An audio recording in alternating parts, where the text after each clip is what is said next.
என்னதான் சார் அதிமுக நடக்குது? ரெண்டு தரப்பு பிரிஞ்சிருக்கிறாங்க. இன்னைக்கு மாவட்ட செயலாளர்கள் கூட்டம், சிவி சண்முகம், வேலுமணி தரப்பு பகிரங்கமா பேட்டி கொடுத்துக்கிட்டு இருக்கிறாங்க. இது அதிகார பிரச்சனையா, அதிகாரத்துக்கு வர பிரச்சனையா, இல்ல கழகத்தை வாழ வைக்கிற பிரச்சனையா, இல்ல அழிக்கிற பிரச்சனையான்னு யாருக்குமே தெரியல.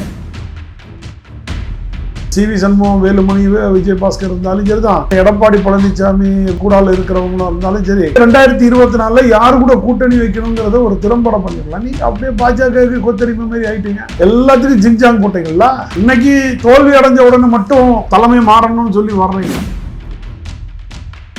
இப்ப சிவி சண்முகம், வேலுமணி தரப்புக்கு பின்னாடி பாஜக இருக்கு. 100% பாஜக இல்லாமல் இவங்க யாரும் செயல்பட முடியாது. இத்தனை பேர்த்த இவரை நீக்கிட்டு போங்கடா போங்க அப்படிங்கிற மாதிரி போயிட்டே தான் இருக்கிறாரு. அது அவரா உருவாக்கின கட்சி, அவர் வலித்து உருவாக்கப்பட்ட கட்சியா இருந்தா அவருக்கு அந்த வலி தெரியும். இவருக்கு எங்க வலி தெரியும்? இப்போ கூட திமுக கூட உறவு வச்சு எப்படியாவது முதலமைச்சர் ஆயிரலான்னு ஒரு போட்ட கணக்கு திட்டங்கள் இதெல்லாம் மக்களால புறக்கணிக்கப்பட்டுட்டாங்க. 10 தோல்வியிலையும் பொறுப்புக்கு நான் எடுத்துக்கிட மாட்டேன்னு சொல்லி ஓபிஎஸ் வெளியே தந்தீங்க. இப்ப ஆண்டவன் உங்களுக்கு பெரிய தோல்வியை கொடுத்துட்டாப்புல.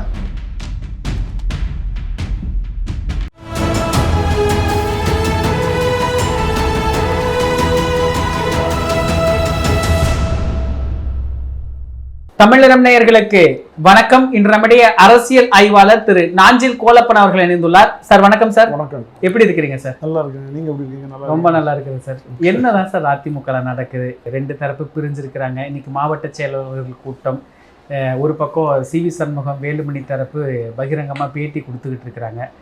என்ன நடக்குது? எப்படி பாக்குறீங்க இந்த பிரச்சனை? அதாவது இது அதிகார பிரச்சனையா, அதிகாரத்துக்கு வர பிரச்சனையா, இல்ல கழகத்தை வாழ வைக்கிற பிரச்சனையா, இல்லை அழிக்கிற பிரச்சனையான்னு யாருக்குமே தெரியல. ஏன்னா நாங்கள் 2024 படுதோல்வி அடைஞ்சோடனே அண்ணன் ஓபிஎஸ் பலமுறை போராடினார், பலமுறை சொன்னார், எப்பா கட்சியை அடிச்சுக்கிட்டு நாளைக்கு பிரச்சனை ஆயிரும், கட்சி கட்டுக்கோப்பு கலைஞ்சிரும், பார்த்துடுங்கிறத. நான் எனக்கு எந்த பதவி இல்லைன்னா கூட பரவாயில்ல, உங்கள் கூட இருந்து பயணிக்கிறேங்கிற ஒரு முடிவுக்கு வந்தார். அப்போவே இவங்கெல்லாம் யாருமே ஏற்றுக்கலையே சார். நான் என்ன சொல்கிறேன், இன்னைக்கு நீங்கள் தனக்கு எம்எல்ஏ பதவிகள் அது அவர் சிவி சண்முகம், வேலுமணி, விஜயபாஸ்கர் இருந்தாலும் சரி தான், இந்த பக்கம் எடப்பாடி பழனிசாமி ஒரு கூடால இருக்கிறவங்களும் இருந்தாலும் சரி, அன்னைக்கு அவர் முனுசாமியெல்லாம் எம்எல்ஏ இன்னைக்கு இல்லை. நீங்கள் நல்லா புரிஞ்சுருங்க. இதனால் நீங்கள் எல்லோரும் அன்னைக்கு ஒரு கலந்து ஆலோசித்து முடிவு எடுத்துருக்கலாமா இருந்தது.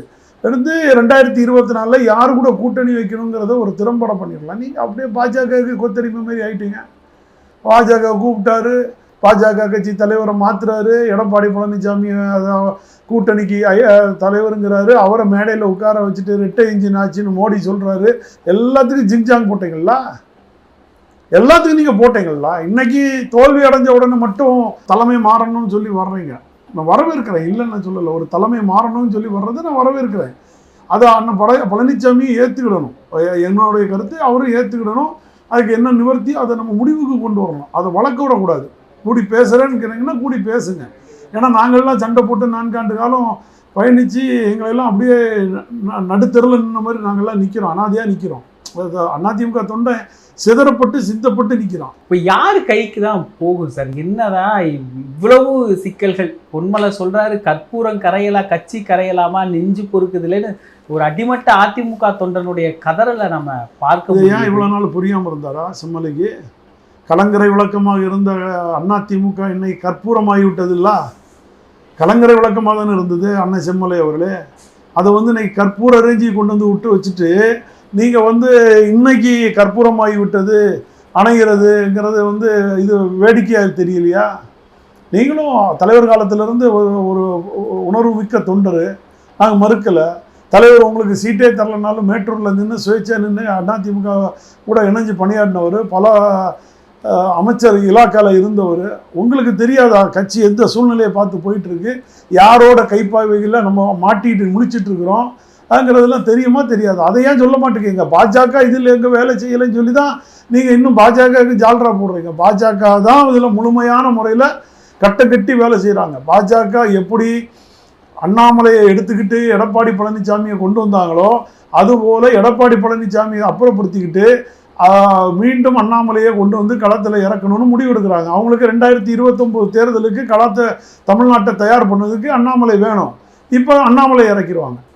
அப்போ எடப்பாடி பழனிசாமி போன்றவர்களால பேச்சு வார்த்தைகள் எல்லாம் தாங்காதுங்கிறதுனால அது போறாங்க. இப்ப சிவி சண்முகம் வேலுமணி தரப்புக்கு பின்னாடி பாஜக இருக்குன்னு 100% பாஜக இல்லாமல் இவங்க எதுவும் செயல்பட முடியாது. எப்படி பண்ணுவாங்க? இவங்க பேர்ல எல்லாம் எவ்வளவு வழக்குகள் இருக்கு. இப்போ பாஜக நினைச்சு எடப்பாடி பழனிசாமி தான் இருக்கணும்னு சொல்லியிருந்தா பாஜகவை எதிர்த்து தானே சார் கருத்து சொல்றாங்க.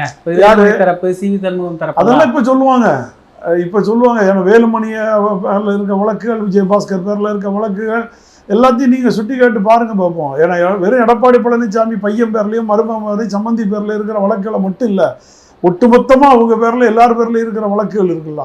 இடி வழக்குகள் இல்லாமல் இல்லையே. தேர்தல் 2000 கூவத்தூர்ல என்ன நடந்துச்சு, அப்போ அந்த நேரத்தில் நடந்த தேர்தலில் உள்ள அந்த ரெக்கார்ட்ஸ் எல்லாமே இடி கையில் இருக்குல்ல. அவங்க அதை வச்சு உங்களை பயன்படுத்திக்கிட்டு இருக்கிறாங்க. பாஜகவில் இருந்து நீங்க முழுமையா வெளியில வரணும். அதுக்கு இப்போ இன்னைக்கு நீங்க யோசிச்சிருக்கலாம். தாவேக்காவுக்கு கூட்டணி அமைஞ்சிருச்சு காங்கிரஸ் 2029. திமுகவுக்கு கூட்டணி யாருன்னு தெரியாது. ஒரு மத்தியத்தில் யார் பிரைம் மினிஸ்டர் ஆக்கணுங்கிற சூழ்நிலையில் இல்லை. அவங்க வேணும்னா மோடிக்கு தான் ஆதரவு கொடுக்கணும் திமுக இனிமேல். ஏன்னா ராகுல் காந்திக்கு அவர் தாவேக்கா கூட கூட்டணி 2029. இங்கே மட்டும் இல்லை, பக்கத்தில் இருக்கிற 6 மாநிலத்திலையும் அவர் விஜயோடைய நட்புறவு தேவைன்னு சொல்லி இறங்கிட்டாங்க. அப்போ உங்களுக்கு இனி பாரத பிரதமரை யாரை கொண்டு வர போறீங்கிறது திமுகவுக்கும் ஒரு கேள்விக்குறி, அண்ணா திமுக பார்ட் 1, 2க்கும் ஒரு கேள்விக்குறி. இதில் பார்ட் 2ல இருக்கிறவங்க நம்ம விஜயோட சேர்ந்து நம்ம பண்ணிக்கலாங்கிறது ஒரு முடிவுக்கு வராங்க. பார்ட் 1ஓட நிலைமை திரும்பியும் பாஜக கூட தான் பயணிக்கணும். அப்போ அங்கே ஒரு பாஜக ஒரு ஸ்ட்ராங் லீடர் வரும்போது அது எடப்பாடி பழனிசாமிக்கு இவருக்கும் ஈக்குவல் ஆகுமா? எடப்பாடி பழனிசாமி அதை ஒத்துக்கிட மாட்டார்.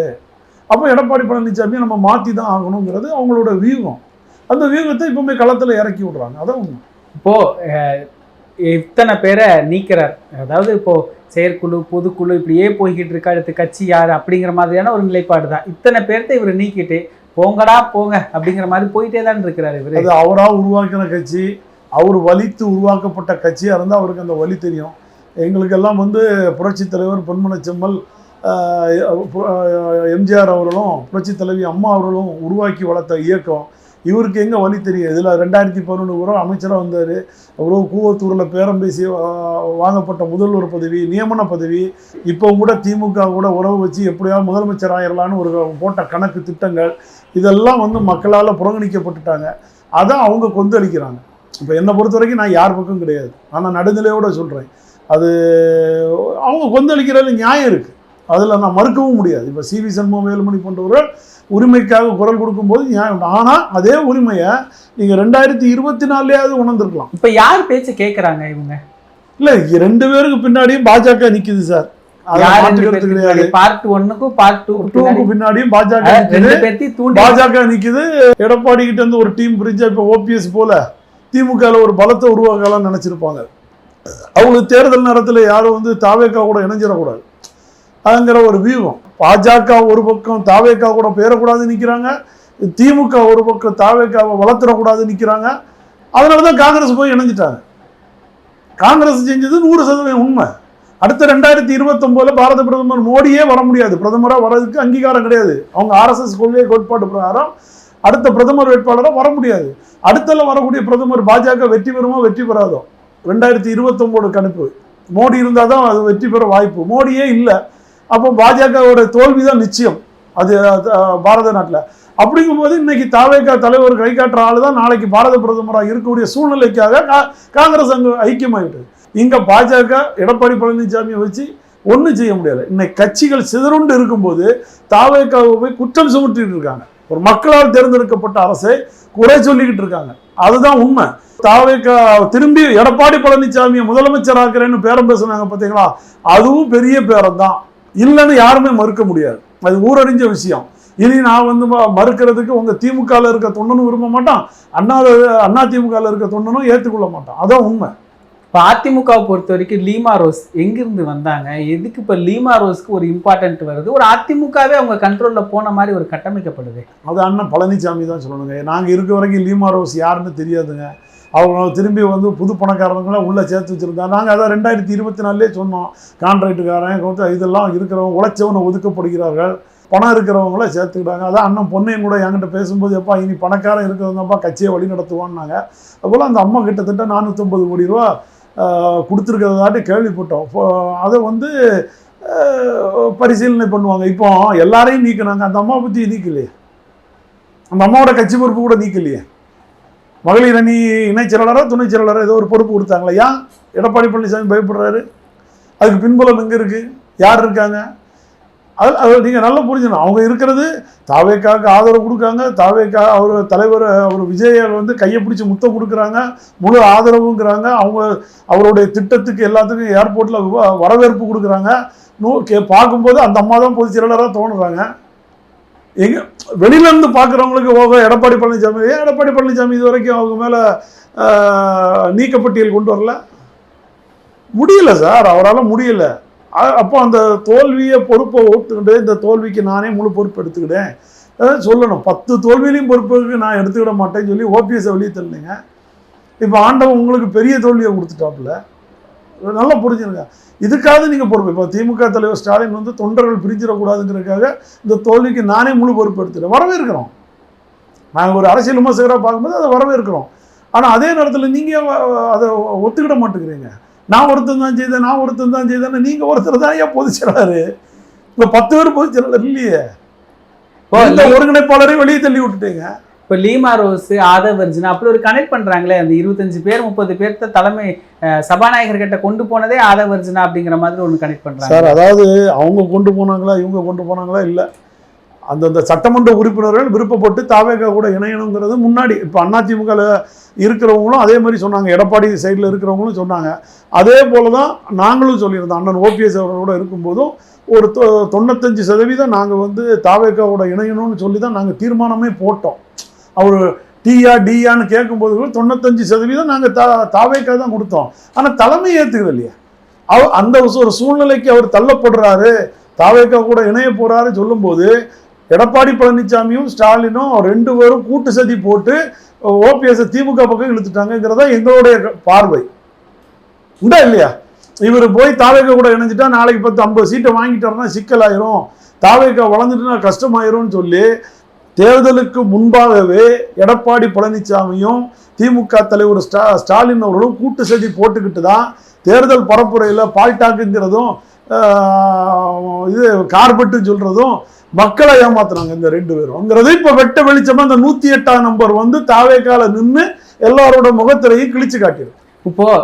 இப்போ இருக்கிற சூழ்நிலையில சிவி சண்முகம், வேலுமணி தரப்பு ஏன் தாவேகாக்கு ஆதரவுன்னு கேட்டா அதிமுக வளரணுங்கிறாங்க. தாவேகாக்கு ஆதரவு கொடுத்தா அதிமுக எப்படி வளரும்? தாவேகா தானே வளரும். ஏன் வளராதுன்னு நினைக்கிறீங்க? எந்த அடிப்படையில் அதிமுக வளரும்? ஒரு சீட் வச்சுட்டு இருந்த விஜயகாந்த், நீங்க நல்லா புரிஞ்சுங்க, தேமுதிமுக ஒரே ஒரு சீட்ல தான் 2 முறை வெற்றி பெற்றார், பாக்கி இல்லாம இருந்தார்.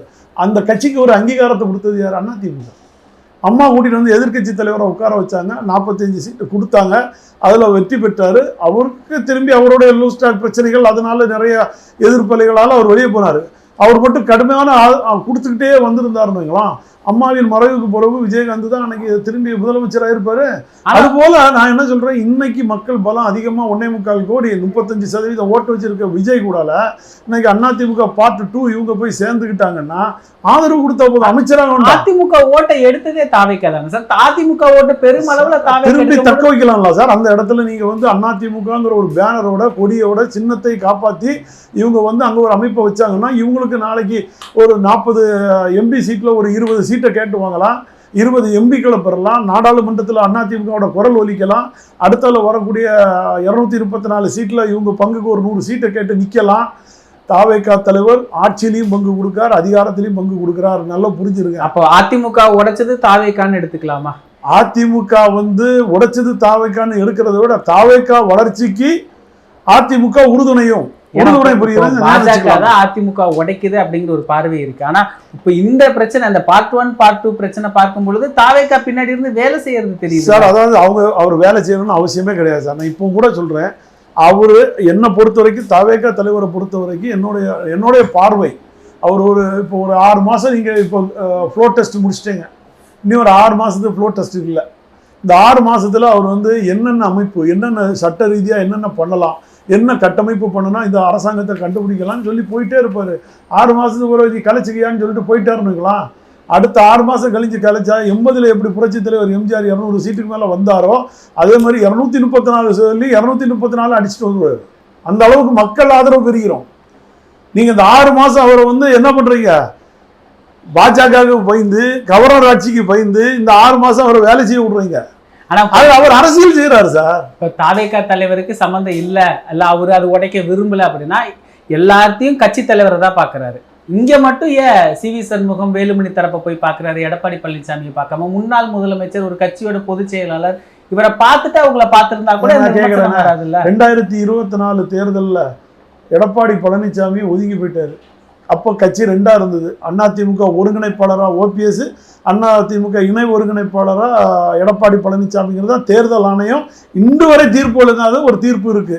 அமித்ஷா ஏன் வந்து நேராக ITC ஹோட்டலில் காத்திருந்துட்டு எடப்பாடி வீட்டில் போய் விருந்து சாப்பிட்டாரு? ஏன் OPS-ஐ பார்க்கல?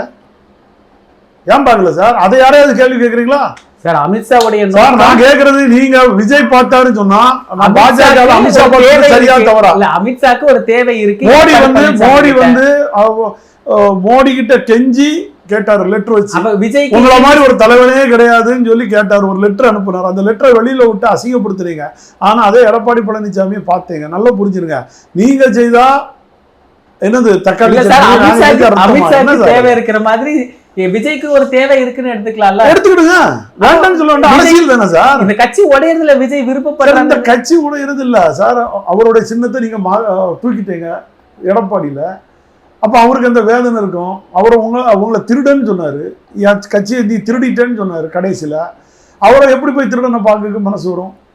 நான் சொல்லலை, அவர் சொன்னதை சொல்கிறேன், நல்லா புரிஞ்சுங்க. OMC மீட்டிங்கில் அதிக அதான் நான் போய் எடப்பாடி பழனிசாமி நான் சொல்லலை, விஜய் சொன்ன வார்த்தையை நான் சொல்கிறேன்.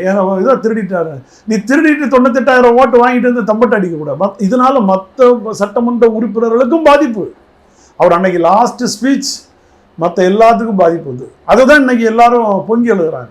அவர்கிட்ட ஏன் போய் மோதினேன், அவர்கிட்ட ஏன் போய் சண்டை போட்ட, நீ போய் ஏன் அந்த வேலை செஞ்ச, அந்த உறுப்பினர் அந்த சட்டமன்ற உறுப்பினருக்கு வேட்பாளரை ஏன் நீ ஆட்டை போட்டாங்கிறது எல்லாருடைய கேள்வி. அது உள்ள வருது. எடப்பாடி பழனிசாமிக்கு தான் தொகுதியில் வெற்றி பெறணும்னா பாமகவுக்கு 10.5% ஒதுக்குவார். பாமகவில் இருக்கிறவருக்கு MP சீட்டை கொடுப்பாரு. என்ன சார் அர்த்தம்? அவர் மட்டும் ஜெயிக்கணுங்கிறதுக்காக பாமக ஆதரவை மட்டும் வாங்கிக்கிட்டு அவர் தொகுதியில், ஏன்னா பாமகவோட ஆதரவு இல்லைன்னா அவர் தோத்து போவார். அதை எடப்பாடியில் ஏற்கனவே இவர் தோக்கிறதுக்கு பாமகவுடைய ஓட்டு இருந்தது, வெற்றி பெறதுக்கும் பாமகவுடைய ஓட்டு. இன்னைக்கு சௌமியா அன்புமணி ஜெயிச்சிருக்காங்கன்னா அங்கே இருக்கிற அதிமுககாரன் ஓட்டு போட்டதுனால தான் சௌமியா, இங்கே எடப்பாடிக்கு பாமக ஓட்டு போட்டதுனால தான் எடப்பாடி. இவங்களுக்குள்ள அண்டர்ஸ்டாண்டிங்கில் 10.5 கொடுத்து விடுவாங்க.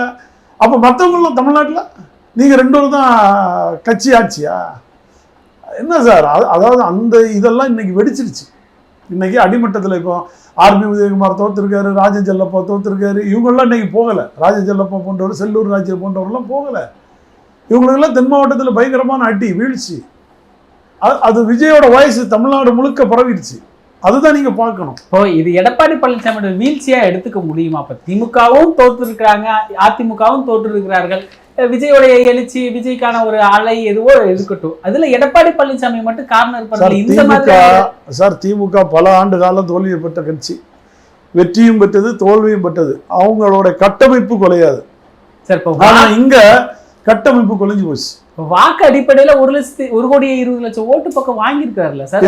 அவருடைய ஓட்டு 20%. பாஜக உள்ள 18% ஓட்டுங்க சார். நீங்க அப்படிதானே கணக்கு சொன்னீங்க. நான் 21% வச்சிருக்கேன், பாஜக 18% வச்சிருக்கேன், கூட்டி கழிச்சு பாருன்னு சொல்லி கணக்கு விட்டுங்க, சவால் விட்டுங்க. அப்ப பாஜக ஓட்டுங்க. அது பாஜக ஓட்டா இல்ல அதிமுக ஓட்டாங்கிறது எப்படி சொல்லுவீங்க? பாஜக கூட கூட்டணியில் இருந்தல அதை நீங்க பாருங்க. அப்ப பாஜக ஓட்டுக்கு போச்சு. 1,04,00,000 இவர் 1,04,00,000 அதிமுக விட்ட இடத்துல பாஜகக்காரன் ஓட்டு போட்டானா? அப்ப ஓட்டு போடலையா உங்களுக்கு? நீங்க சொல்லுங்க. நீங்க மட்டும் தனிச்சு நின்று வாங்கினதான் 1,04,00,000 ஓட்டா? முழுக்க எடப்பாடி பழனிசாமி தான் இதுக்கான முழு பொறுப்பு. 100% அவர் தான் சார் பொறுப்பு எடுத்துக்கணும். அவர் தான் நான் பொதுச் செயலாளர் இருக்கிறாரு, அவர் தான் நான் கட்சிக்கு ஆளினாள்ங்கிறாரு, அவர் தான் பச்சை பஸ் எடுத்துட்டு தேர்தலுக்கு 6 மாசத்துக்கு முன்னாடியே தொகுதியா சுத்தினவர். அப்படிப்பட்டவரை போய் நீங்க அவர் தான் பொறுப்படுத்திடணும். அவருக்காக யார் போய் எந்த அமைச்சரும் நீங்க எங்க போட்டு பேசுறீங்க? நீங்க யாரெல்லாம் அவருக்கு விசுவாசியா அவங்களுக்கெல்லாம் கொடுத்தீங்க. அவன் தொகுதியில எப்படி கஷ்டப்பட்டு வெளியில வந்திருப்பான்னு அவனுக்கு அந்த வழி தெரியுங்களா? சிவி சண்முகம் தான் சொந்த தொகுதியிலே நிற்க முடியல, லட்சுமணன்ட்ட தோத்து போவோம்னு சொல்லிக்கிட்டு அவர் மயில தொகுதிக்கு போனார். நல்லா புரிஞ்சுருங்க. தொண்டாமுத்தூரில் ஈஸியாக அங்கே இருக்கிற 10 தொகுதியை வெற்றி பெற வச்ச வேலுமணி இந்த தடவை தடுமாறி அவர் மட்டும் தான் வெளியிலேயே வந்திருக்காரு கோயம்புத்தூரில். நீங்கள் சேலத்தில் நான் 4 தொகுதியை வெற்றி பெற்றுட்டேன் 3 தொகுதியை வெற்றி பெற்றுட்டேன்னு மாறுத்தட்டுறது பெரிய விஷயம் கிடையாது. அதுக்கு நீங்கள் பாட்டாளி மக்கள் கட்சியோட கூட்டணி வச்சிருக்கக்கூடாது. அங்கே போய் அந்த விசில் சின்னத்தை ஆட்டையை போட்டுக்க கூடாது. இதெல்லாம் செஞ்சுக்கிட்டு நீங்கள் வந்து நான் வீரன் மாவீரன் சொல்கிறது சரியா சார்? அது தப்பு இல்லை. வர அரசியலில் இந்த இயக்கம் வந்து தொண்டர்களுக்காகவே உருவாக்கப்பட்ட ஒரு புரட்சி தலைவரால் உருவாக்கப்பட்ட இயக்கம். அந்த விதியே மாற்றுதுங்க. இப்போ கூட சொல்கிறேன், பார்ட் 2ல் சண்டை போடுறவங்க விதியை மாற்றுங்க. புரட்சி தலைவர் எந்த விதி வச்சாரோ அந்த விதியை கொண்டு வாங்க. இப்போ உச்சபட்ச அதிகாரம் பொதுக்குழுக்கு. இன்னைக்கு அதிமுக தலைவர் வந்துட்டார், பொதுக்குழு கூட்ட மாட்டேன். ஆனால் பொண்ணு எங்கள் தமிழ் மகன் ஹுசேன் அவர்கள் கொடுத்து வச்சவர். அச்சு சண்டை பிரிவில் அழகாக நிற்கிறாரு, இந்த பக்கமாக அந்த பக்கமாக நிற்கிறார்.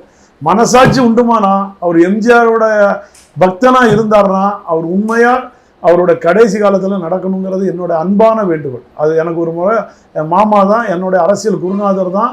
எனக்கு புரட்சி தலைவரையும் புரட்சி தலைவி அம்மாவையும் என்னை காட்டி எங்களை உருவாக்கி வளர்த்தவர் தமிழ் மகன் ஹுசேன். ஆனால் அவர்கிட்ட அன்பான வேண்டுகோள், நீங்கள் இனியாவது உங்களுடைய கடைசி காலம் ஒரு பாவத்தை சம்பாதிச்சு வச்சுட்டு போனீங்கன்னா அது புரட்சி தலைவரும் புரட்சி தலைவி அம்மாவோட வசப்பாட வேண்டிய கட்டாயம் வரும். அதனால் நீங்கள் இந்த பாவம் செஞ்சதுக்கே இடையில எவ்வளோ பாதிக்கப்பட்டீங்கிறத நீங்கள் மனசில் வச்சுட்டு அந்த கர்மாவுக்கு நல்ல வழி, உங்களுக்கு நல்ல வழியை செஞ்சு வச்சுட்டு அல்லாஹ் உங்களுக்கு துணை நிற்பார்.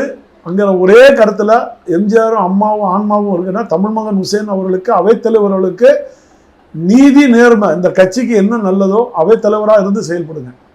அவ்வளோதான் சொல்லுவேன். இந்த கட்சி அழிஞ்சு போகுது, இந்த கட்சி படுதோல்வி அடையுது. இதெல்லாம் மனசில் வச்சு மீண்டும் ஒரு கர்மா ஒரு பாவத்தை வாங்காத அளவுக்கு அருமை மாமா தமிழ் மகன் ஹுசேன் அவர்கள் நல்ல தீர்ப்பு எடுத்து பொதுக்குழு கூட்டினால் இந்த கட்சி வளருமா, நல்லா இருக்குமா, இல்லை இதை எப்படி ஒருங்கிணைக்கணுமோ செயல்படுங்க. இப்பவும் உங்கள் சுயநலத்துக்காகவும் உங்கள் குடும்ப நலத்துக்காகவும் நீங்கள் வருமானத்திற்காகவும் ஏதோ ஒரு ஆசைக்காகவோ செஞ்சீங்கன்னா இந்த பாவம் உங்களை சும்மா விடாது.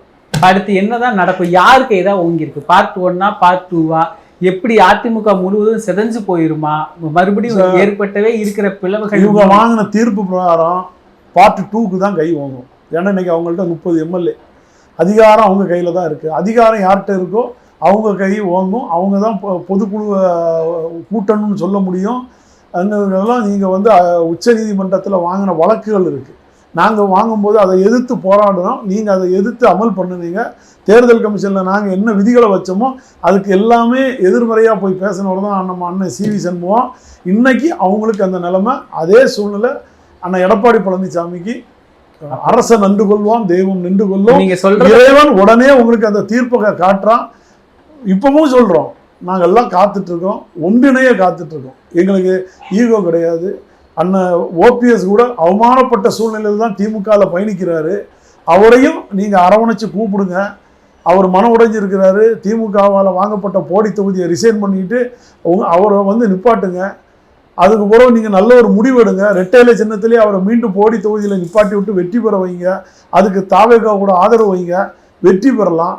நல்ல வழியை நடத்துங்கிறது என்னுடைய அன்பான வேண்டும். இப்போ நீங்கள் சொல்கிறத பார்த்தா ஒரு 4 வருடங்களுக்கு முன்னாடி OPS என்ன நிலையில் இருந்தாரோ அந்த நிலையில் இப்போ EPS இருக்கிறாரு. 100%. அதான் சொல்லிட்டேன்ல, அரசன் நின்று கொள்வோம் தெய்வம் நின்று கொள்வோம். இனியாவது திருந்துங்க, மனம் மாறுங்க. அதுதான் சொல்கிறேன், மனம் மாறி ஒருங்கிணைங்க. பிரிந்தவர்கள் யாரெல்லாம் 2016 அம்மா இருக்கும்போது நம்மெல்லாம் எப்படி இருந்தோமோ அந்த பிரிந்தவர்கள் எல்லாத்தையும் ஒன்றிணைங்க. தாவேக்கா இன்னைக்கு மக்கள் மத்தியில் செல்வாக்கோடு இருக்குது. அதோட நம்ம கூட்டணி வைங்க. வருகிற நாடாளுமன்ற தேர்தல் உள்ளாட்சி தேர்தலில் கூட்டணி வைங்க. நமக்கு ஒரே எதிரி திமுகவை தமிழ்நாட்டிலிருந்து அகற்றணுங்கிறத நம்ம தலைவரோட கொள்கை கோட்பாடு. அங்கே நம்ம அதை எதிர்த்து செயல்படுவோம். தாவேக்காவோட ஆதரவு அளிப்போம். அவ்வளோதான் என்னுடைய செயல். நிகழ்கால அரசியல் குறித்து பல தகவல்களை பகிர்ந்து கொண்டதுக்கு நன்றிங்க. வணக்கம். இதே போன்று நிகழ்கால அரசியலின் சாரம்சங்களை அரசியல் ஆளுமைகளின் நேர்காணல் வழியே தொடர்ந்து காண தமிழ் நிறம் வலையொலியை சப்ஸ்கிரைப் செய்யுங்கள்.